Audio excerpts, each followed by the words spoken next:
You know, my buddy Valentine, and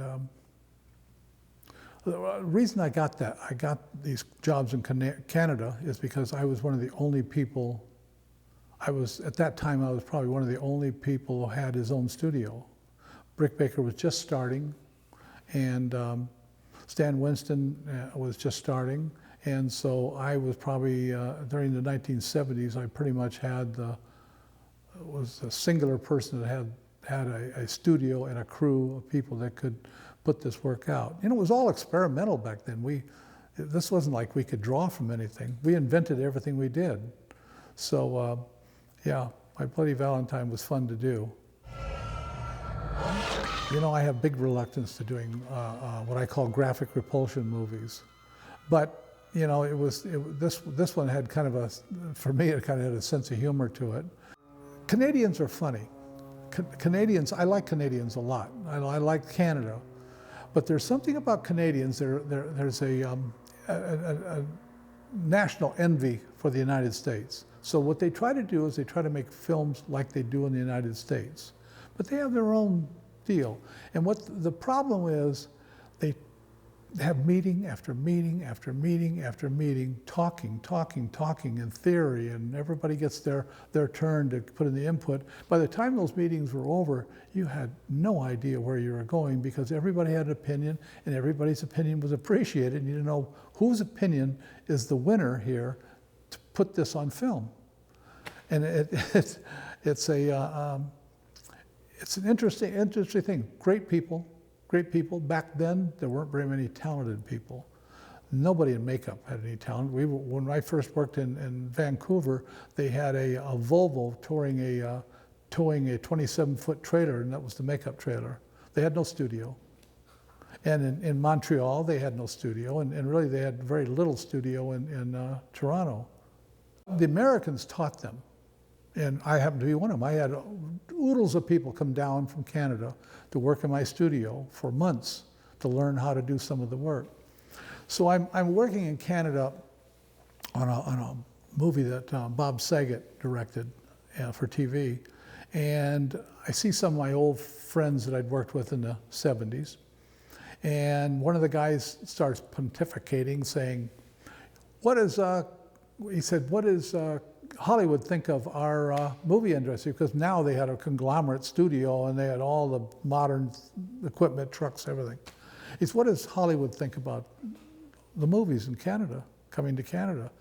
And I said, well, this was during the Clinton years, and I said, they'd probably like to divert the bombs from Kosovo to Vancouver, to tell you the truth. And then he lashes out at me and he said, you know, you Hollywood people, you sniveling, whining, all you people, you've had it so good all these years. Now we're starting to get it good and you're jealous. And I said, no, a lot of people lost employment. A lot of people have lost homes and whatnot. It's been very tough for them because you guys do a kickback up here. I said, but you know, if you took the American actors, the American directors, and American producers out of your films, you'd be towing that goddamn trailer, that 27-foot trailer with your Volvo. So I would say, thank you. Well, the great thing is the first time I had a meeting with him, I don't remember which one it was, which one of the producers asked me, but he said, how many heads have you lobbed off? That's what it was. How many heads? I said, what? I said, I don't know.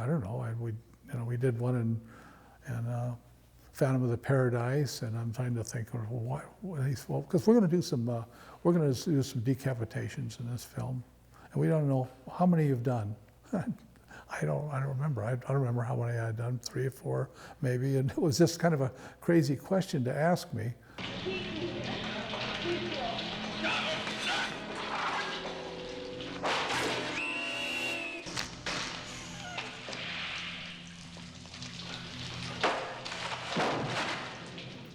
And they were making that film up as they went also. I had to convert what they wrote and what they asked for to something that was real, something that had a reality that we could do. You know, those things were real low budget, extremely low budget. But I kind of liked that. I liked doing low budget things because it was kind of like pulling the rabbit out of the hat.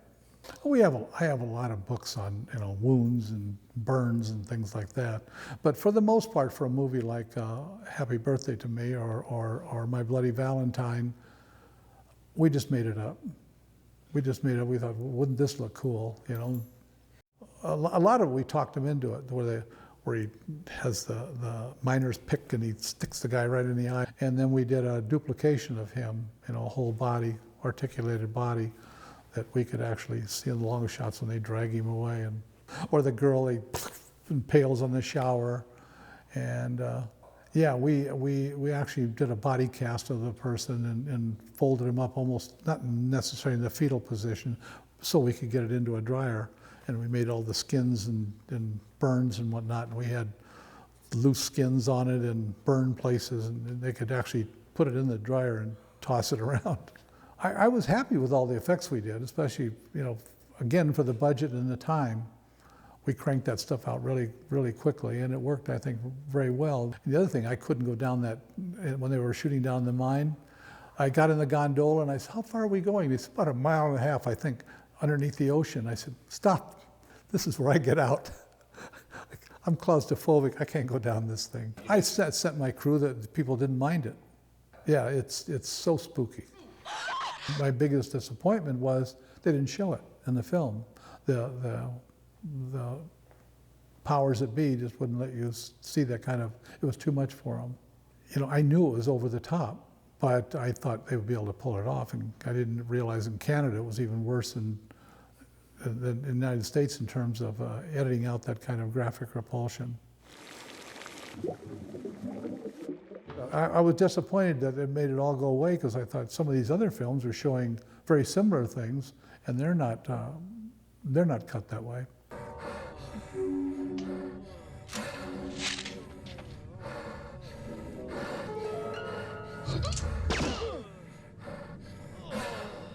It was after My Bloody Valentine, I decided not to do any more.